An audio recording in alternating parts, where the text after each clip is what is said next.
ಬಿಜೆಪಿಯವರು ಮಾತುಗಳಿಂದಾನೇ ಅವ್ರಿಗೆ ಇಷ್ಟು ಹಿನ್ನಡೆ ಆಗ್ತಾ ಇರೋದು.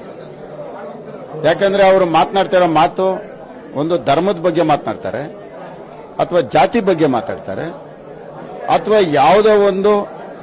ಯಾವುದೇ ಒಂದು ಘಟನೆನೂ ನಡೆಯದೆ ಯಾವ ಒಂದು ನಮ್ಮ ಭಾರತದ ಸೈನಿಕರು ಒಂದು ಪುಲ್ವಾಮಾ ದಾಳಿ ಮಾಡಿದ್ರು ಅದಕ್ಕೆ ಸಂಬಂಧಪಟ್ಟಂತೆ ಅದರಲ್ಲಿ ಮತ ಕೇಳ್ತಾರೆ. ಯಾವ ಉಗ್ರಗಾಮಿಗಳು ಸತ್ತಿರೋದ್ರ ಬಗ್ಗೆ ದಾಖಲೆನೇ ಇಲ್ಲ. ಬರೀ 3 ಅಜೆಂಡಾ ಇದೆ ಅವ್ರ ಹತ್ರ. ಒಂದು, ಮೊದಲು ಏನು ಮಾಡ್ತಾ ಇದ್ರು, ರಾಮನ ಹೆಸರು ಹೇಳೋದು. ಅದಾದ ನಂತರ ಧರ್ಮದ ಹೆಸರು ಹೇಳೋದು. ಅದಾದ ನಂತರ ಜಾತಿ ಹೆಸರು ಹೇಳೋದು. ಅದಾದ ಮೇಲೆ ಮೋದಿ ಮುಖ ನೋಡಿ ನಮಗೆ ಮತ ಕೊಡಿ ಅಂತಂದ್ರು. ಈಗ ಹೊಸದಾಗಿ ಪುಲ್ವಾಮಾ ದಾಳಿ ಮಾಡಿದೀವಿ ಅಂತಾರೆ.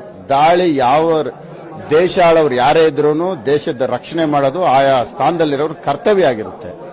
ಅದು ಮೋದಿನೇ ಬೇಕು ಅಂತಲ್ಲ, ಯಾರಿದ್ರೂ ಮಾಡಲೇಬೇಕು. ದೇಶ ರಕ್ಷಣೆ ಅದು ಡಿಫೆನ್ಸ್ ಅವ್ರವ್ರ ಕರ್ತವ್ಯ ಅವರು ಮಾಡ್ತಾ ಇರ್ತಾರೆ. ಆದರೆ ಇವುಗಳ ಮೇಲೆ ಮತ ಕೇಳ್ತಾರೆ, ಅದು ತಪ್ಪು ಅಂತ ನನ್ನ ಅನಿಸಿಕೆ.